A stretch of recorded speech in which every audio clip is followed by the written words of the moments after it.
एक जमाने में क्रिकेट, फिल्म, शॉपिंग और फूड ही बैठकों में चर्चा का विषय हुआ करते थे। अब ये राजनीति, धार्मिक कट्टरता और बाजार से लेकर कॉर्पोरेट हस्तियों की लाइफस्टाइल और उनके विवादों तक के विषयों पर केंद्रित है। एक हाउसवाइफ बच्चों के लिए किराने का सामान, सब्जियां और व्यायाम के बारे में बात करके तनाव कम करने की कोशिश करती है। अमेरिकी इतिहास में ऐसा पहली बार हुआ है कि इतने बड़े पैमाने पर क्रेडिट कार्ड से खरीदारी में खुद से कटौती की गई है। इंटेलेक्चुअल कैपिटलिज्म और सोशलिस्ट अर्थव्यवस्थाओं की तुलना विश्व स्तर पर की गई है। अर्थव्यवस्था का कौन सा मॉडल जिसे अब दुनिया के अनुकूल बनाया जा सकता है, वह भी बहस के दायरे में है। एक ऐसा देश जहां बैंकों ने कैसीनो संस्कृति की तरह अपने खजाने से अरबों डॉलर कॉर्पोरेट जगत को उधार दिए हैं और बड़े पैमाने पर घोटाले किए हैं, उससे नागरिकों में एक तरह की निराशा को फिर से जगा दिया है। भारत में शक्ति, प्रभाव, प्रतिष्ठा और धन के मामले में अमेरिका से 10 कदम नीचे रहने वाले मालिकों और अधिकारियों को अमेरिकी कॉर्पोरेट आंकड़ों की सादगी और सहजता को जानने की जरूरत है। अमेरिका की एप्पल कंपनी के सीईओ हाफ पैंट पहने हुए उन्हें कैलिफोर्निया के पालो अल्टो के फुटपाथ पर देखा जा सकता है, अन्य राहगीरों के साथ हाथ में लैपटॉप बैग लिए पार्किंग एरिया में टहलते हुए। उनके साथ कोई प्राइवेट सिक्योरिटी या पर्सनल स्टाफ नहीं होते हैं। स्टैनफोर्ड या बर्कली यूनिवर्सिटी में नोबेल पुरस्कार विजेता को आपके ठीक बगल में एक किताब पढ़ते हुए देखा जा सकता है। जब आप वॉलमार्ट से खरीदारी करने के बाद अपना बिल चुकाने के लिए लाइन में खड़े होते हैं, तो दुनिया की टॉप 20 कंपनी का सीईओ ट्रॉली लेकर आपके पीछे खड़ा होता है। यहाँ तक कि एक रेस्टोरेंट में आपके बगल में टेबल पर एक हॉलीवुड स्टार भी चुपचाप 10 मिनट तक वेटर का इंतजार कर रहा होता है। डिज्नीलैंड हो या यूनिवर्सल स्टूडियोज, हर कोई शो देखने या राइड पर बैठने के लिए अनुशासित लाइन में खड़ा होता है और आपकी कंपनी का डायरेक्टर खुशी खुशी अपने बेटे को कंधे पर बिठाकर आपको देखकर हाथ हिलाकर आपको रिस्पेक्ट देता है। यदि आप उसे विनम्र होकर कहते हैं,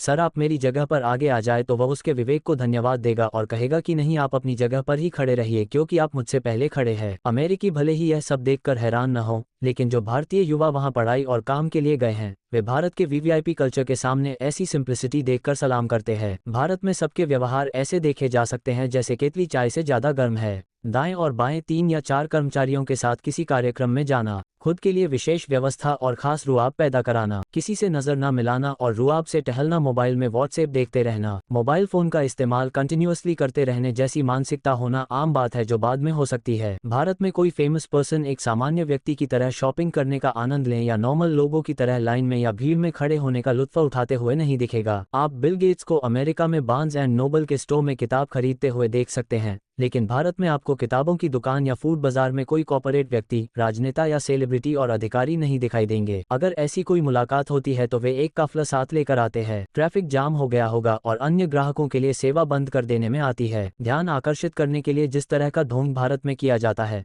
वैसा दुनिया में कहीं देखने को नहीं मिलता। सेलिब्रिटी भी फैंस के कारण होने वाली अराजकता के बारे में पोस्ट करते हैं। ऐसे माहौल के बीच दुनिया की सबसे सम्मानित शख्सियत, जिनकी जीवन शैली और विचार हमें हमारे समाज के सर्वश्रेष्ठ की याद दिलाते हैं, 108 अरब डॉलर के मालिक अमेरिकन वॉरेन बफेट के जीवन मंत्र नई पीढ़ी को प्रेरित करते हैं। तो चलिए जानते हैं वॉरेन बफेट के 9 मंत्र जो आज के युवाओं को काफी प्रेरित करेगा। पहला ये कि महज 11 साल की उम्र में उन्होंने अपनी जिंदगी का पहला शेयर खरीदा था। उसे अब पछतावा है कि उसने शेयर खरीदना बहुत देर से शुरू किया। जब आप युवा होते हैं तब इन्वेस्टमेंट सबसे सस्ता होता है। बच्चों को कम उम्र से ही इन्वेस्टमेंट और बचत करना सिखाएं। दूसरा ये कि महज 14 साल की उम्र में उन्होंने पैसे कमाने के लिए अखबार बांटना शुरू कर दिया था। उसने बचत जमा की और इस बचत में से गांव से दूर जो भी छोटा सा फार्म खरीदा था। छोटी बचत से भी ज्यादा निवेश किया जा सकता है। बच्चों को पैसा खर्च करने की बजाय कम उम्र से ही कुछ काम सिखाकर पैसा कमाने के लिए प्रेरित करें। तीसरा, वो अब भी उसी 3 बेडरूम वाले घर में रहते हैं जिसे उन्होंने 50 साल पहले शादी के बाद ओमाहा में खरीदा था। बफे का कहना है कि उनके पास इस घर में जरूरत की सभी सुविधाएं हैं। इनके घर में चोरी का भय नहीं रहता है, इसी वजह से फेंसिंग भी नहीं करवाया है। चौथा, वह अपनी कार खुद चलाते हैं। उन्होंने ड्राइवर नहीं रखा, उसने सुरक्षा गार्ड भी नहीं रखे। उनका कहना है कि बस आप जैसे हैं वैसे ही रहें। पांचवा, बफे दुनिया की सबसे बड़ी प्राइवेट जेट कंपनी के मालिक हैं, लेकिन वे अपनी प्राइवेट टूर के लिए प्राइवेट जेट में कभी बैठे ही नहीं हैं। वस्तुओं और सेवाओं का इस तरह उपयोग करें जिससे फालतू खर्च न हो। छठा, बफे के मलिकी वाली मुख्य कंपनी बर्कशायर हैथवे की छत्रछाया में 53 अन्य कंपनियां हैं। बफे इन सभी कंपनियों के सीईओ को साल में सिर्फ एक बार लेटर लिखते हैं। लेटर में उनको बताते हैं कि साल के अंत में उन्हें कंपनी से किस तरह के लक्ष्य की उम्मीद है। ये कंपनियों के सीईओ से न मिलते और न ही कॉल करते हैं। सही व्यक्ति को सही काम देकर दूसरा काम हाथ में ले लेते हैं। सातवां, बफे ने अपनी कंपनियों के सीईओ से 2 नियमों का सख्ती से पालन करने को कहा है। पहला नियम,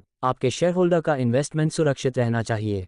दूसरा नियम, किसी भी परिस्थिति में नियम नंबर 1 को नहीं भूलना। 8वां, बफे कॉर्पोरेट या अमीरों की पार्टियों में नहीं जाते हैं, उच्च समाज से दूर रहते हैं। जब वो घर आते हैं तो खुद पॉपकॉर्न बनाते हैं और टाइम पास करने के लिए टीवी देखते हैं। अपने सार्वजनिक जीवन को वैसे ही जिए जैसे आप अंदर से हैं, दिखावा न करें, केवल उसी में व्यस्त रहें जिसमें आपको आनंद आता हो। 9वां, बफे अपने साथ सेलफोन, अननेसेसरी इलेक्ट्रॉनिक इक्विपमेंट और लैपटॉप भी साथ में नहीं रखते हैं। बफे ने युवा पीढ़ी को जो कुछ सुनहरी सलाह दी है वो कुछ ऐसी है: पैसे ने आदमी को नहीं बनाया, आदमी ने पैसे को बनाया है। आप रुकिए और सोचिए, स्वभाव से आप सरल इंसान हैं।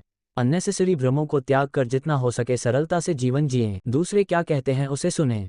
आपको वो सब कुछ करने की जरूरत नहीं है जो वे कहते हैं। वो करें जो आपको अच्छा लगता है और जो आपको आगे बढ़ाता है। ब्रांड नामों के पीछे न भागें, केवल वही चीज का उपयोग करें जिसमें आप सहज हो, आरामदायक और स्वस्थ महसूस करते हैं। बचत के पैसों को बेवजह के खर्चे पर खर्च करने के बजाय उन लोगों पर खर्च करें जिन्हें इसकी जरूरत है। आप अपने जीवन के मालिक हैं।